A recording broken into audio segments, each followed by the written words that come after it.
Modric enamora al Milan. El polémico penal de Julián Álvarez debió repetirse. Los Knicks la pagan con su coach. Y en las grandes ligas, los Rockies tuvieron que visitar a Miami para poder festejar. Quédense, que se las doy cortita y al pie. Ahí les va, cortita y al pie. Sería uno de los fichajes más interesantes del año. Luka Modric interesa al Milan. La noticia o el reporte lo dio Fabrizio Romano, especialista en estos temas de fichajes. Y la verdad es que a mí me toma por sorpresa. No el interés del Milan por Modric, sino que haya al menos una especie o una suerte de negociación. Primero, el lado del equipo milanista. Para mí hace todo el sentido del mundo que el Milan busque a un futbolista como Luka Modric. En su plantilla, el cuadro rosonero no tiene hoy, pero ni rastro del ADN ganador que le traería un futbolista de la estatura de Luka Modric. Y evidentemente no me refiero a la estatura física, sino a lo que ha hecho, al recorrido que ha tenido en el fútbol mundial, no solo con el Real Madrid, sino en sus actuaciones con la selección croata. Es un ganador nato, es un líder, de esos que habla en la cancha, con el ejemplo, de esos que hoy no es que no le sobran, es que no tiene el Milan, que tiene algunos jugadores interesantes, jóvenes, algunos está por irse también en el próximo mercado, pero que definitivamente no tiene a un futbolista veterano al que los demás volteen a ver y le crean. Cuando digo le crean me refiero que entiendan que ahí hay un tipo que lo ha ganado todo, que ahí hay un tipo que ha pasado por las malas y ha pasado por las buenas y que entiende lo que necesita un equipo para convertirse en un cuadro ganador. Algo que le ha faltado al Milan. No toda esta temporada únicamente, sino en los últimos años. Tiene muchas otras cosas que arreglar el Milan. Aparentemente le estaría ofreciendo a Luka Modric, según Fabrizio Romano, un contrato de cerca de 3 millones de euros más cobros o bonos por incentivos o bonos por rendimiento, me imagino por cantidad de partidos jugados, etcétera, etcétera. No tengo los detalles al respecto. Una sola temporada con opción a una segunda. Y esta es la parte donde no me cuadran las cuentas. Si eres Luka Modric, a esta altura de tu carrera, tienes dos opciones. Una, haces caja, te vas al lugar donde más te paguen, bien sea la MLS o bien sea la Liga Árabe. O dos, quieres mantenerte al mejor nivel y quieres jugar las mejores competencias. Y en el Milan no tendría ni una ni la otra. Esa es la realidad. No olvidemos que el Milan no va a jugar ni un solo torneo europeo la próxima temporada. Pero no solo eso. Hoy el Milan está en capacidad de competir en la Liga Italiana, donde la Juventus seguramente hará lo que tenga que hacer para mejorar en los próximos meses, donde el Napoli es el equipo a vencer, donde el Inter sigue teniendo un muy buen plantel. Ya veremos quién toma el lugar de Inzaghi, que finalmente aceptó la oferta árabe. Hoy no parece que el Milan vaya en esa dirección, en la dirección de poder competir en la Serie A. No va a jugar tampoco Europa. Entonces, tiene sentido que Luka Modric tome una oferta de un año por mucho menos de lo que quizá otros 4 o 5 clubes le pueden ofrecer solo por ir a jugar a un histórico como el Milan. Yo creo que no, pero nos podría sorprender. Del lado del Milan tiene todo el sentido del mundo. Del lado de Modric, tomar un año de contrato con un equipo que no va a jugar en Europa y que difícilmente va a competir en Italia, no tiene sentido. ¿Y ahora qué hacemos con esto?, dirán los aficionados del Atlético de Madrid. La IFAB, que es este organismo que sugiere y aprueba también las reglas o los cambios de reglas en el fútbol, emitió un comunicado diciendo que va a cambiar o se va a reinterpretar la regla a través de la cual se anuló el gol marcado en la tanda de penales de Julián Álvarez en la Champions League frente al Real Madrid. ¿Y ahora qué?, se preguntarán los aficionados. Ojo, no es que la IFAB dice que Marciniak y su cuerpo arbitral, incluido el VAR, se hayan equivocado al tomar la decisión de anular el gol de Julián Álvarez. Lo que dice la IFAB ahora es que el espíritu de la regla no es castigar a un jugador que por accidente, y además mínimamente, toca la pelota 2 veces a la hora de cobrar un penal. No es el espíritu de la regla. El espíritu de la regla, de esa regla, que dice que no se puede tocar 2 veces el balón en un cobro de penal, es evitar vivezas, evitar que un jugador cobre un penal de la manera que no se debe cobrar, con más de un contacto. Lo que dice la IFAB ahora es que si eso ocurre, lo que tendrá que hacerse es repetir el cobro del penal. Una oportunidad que no tuvo Julián Álvarez y una oportunidad que no tuvo el Atlético de Madrid. Ojo que el comunicado de IFAB no le da o no le entrega la culpa a los árbitros, porque dice que en su momento interpretaron la regla como mejor les pareció, pero que a partir de ahora, incluido el Mundial de Clubes, esto ya se va a aplicar en el Mundial de Clubes, si esto vuelve a ocurrir y el jugador falla el penal, si es en juego, saque de meta. Si es en la tanda, falló. Pero si lo marca y toca accidentalmente 2 veces el balón, se tendrá que repetir el disparo. Le hubiera encantado a los aficionados del Atlético de Madrid, le hubiera encantado al Cholo Simeone, al resto del equipo, tener esa segunda oportunidad. Pero ya no pasó y esto llega como un golpe en el estómago al Atlético de Madrid. A nadie le gusta ser el precedente para que se cambie una regla, porque no te trae nada de beneficio. Y todavía hay gente alrededor del Atlético que está convencida de que no hubo un doble toque y que esa última toma que sacó UEFA 24 horas después, yo lo dije aquí también, me parece que hizo lo peor que podía hacer UEFA, emitiendo una toma 24 horas después, no es real. Eso es lo que dice mucha gente. Honestamente, a esta altura de la vida, como van las cosas con la inteligencia artificial, si no lo vemos en vivo, y cuidado, porque en unos años ni eso va a ayudar, es como para hacer suspicaz. De cualquier manera, el Atlético se quedó en el camino y no le debe echar la culpa solamente a ese penal fallado, y también el Real Madrid, que fue el vencedor, se quedó un poco más adelante en el camino.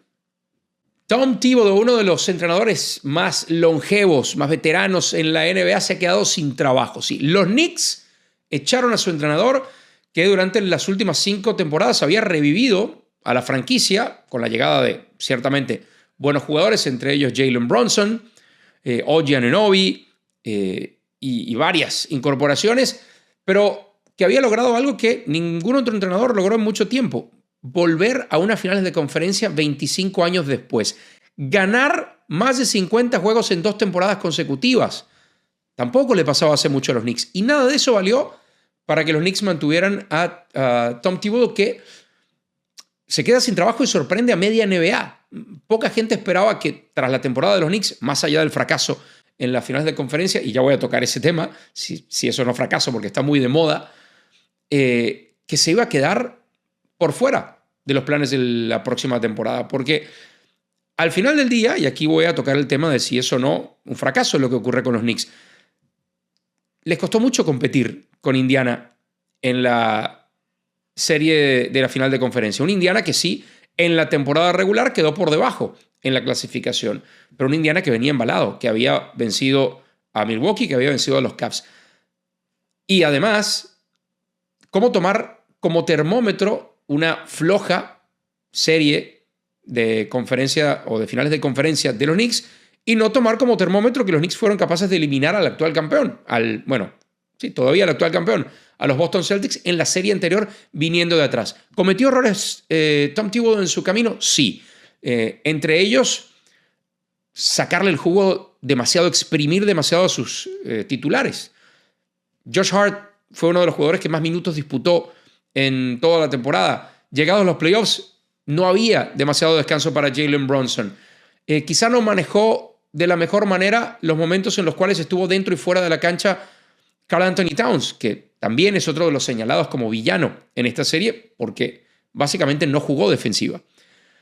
Es sorprendente, pero no es sorprendente cuando se piensa que son los Knicks de Nueva York los que toman la decisión, una franquicia que hace rato que no tiene rumbo y que parecía irlo tomando de la mano de la cultura de trabajo de Thibodeau, que es un entrenador muy detallista y que hace énfasis en la defensa, y de la mano de por fin una figura sobre la cual construir alrededor, que es Jalen Brunson. Un Jalen Brunson que, por cierto, cuando le preguntaron terminando la serie si Tom Thibodeau era el indicado, casi se molesta ante el periodista y dijo: ¿Es una pregunta de verdad?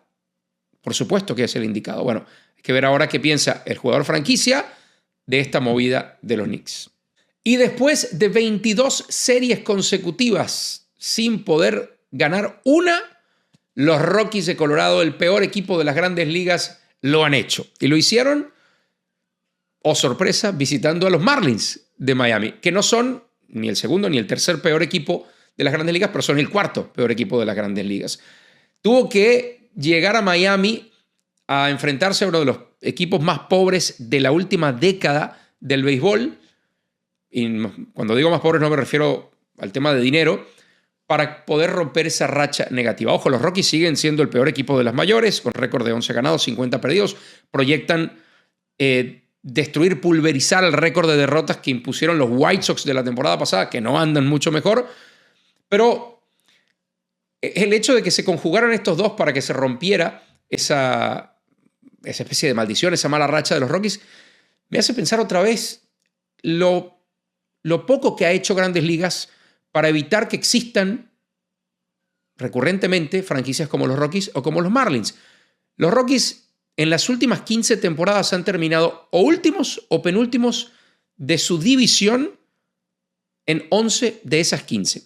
Los Marlins en 10 de esas 15. Sí, por ahí se metieron a un par de series divisionales, pero consecuentemente han dejado decepcionados a sus aficionados, tanto los Rockies en Colorado como los Marlins en Miami. Y el caso de los Marlins lo he visto de cerca porque he ido varias veces a Marlins Park. He ido varias veces al estadio de los Marlins y es una pena.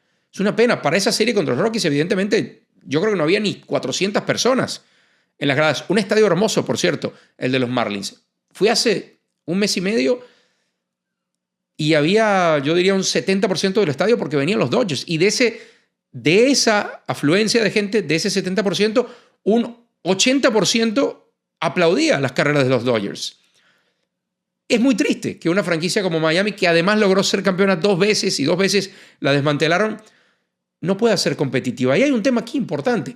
El sistema de reglas y de balance de competencia de las Grandes Ligas hace que los equipos que invierten de más y gastan de más en peloteros paguen un impuesto al lujo. Y de ese impuesto al lujo hay una cantidad compartida que va a los equipos que menos dinero generan. Y uno de esos equipos es, por ejemplo, Miami. Los Marlins, para esta temporada, iban a recibir de ese producto de ese impuesto al lujo, a los Yankees, a los Dodgers, cerca alrededor de $70 millones, que es prácticamente lo que cuesta la nómina de peloteros de los Marlins. Y sí, hay unas reglas dentro de las mayores que fomentan o encomian a los equipos a gastar por lo menos esa cantidad que reciben en el revenue share y la mitad de esa cantidad en su nómina. Los Marlins no lo hacen. Y hoy por hoy no pasa nada, no hay ninguna consecuencia. La única consecuencia es que la afición del béisbol de esas ciudades cada vez se aleja más de esos equipos y es una verdadera tristeza.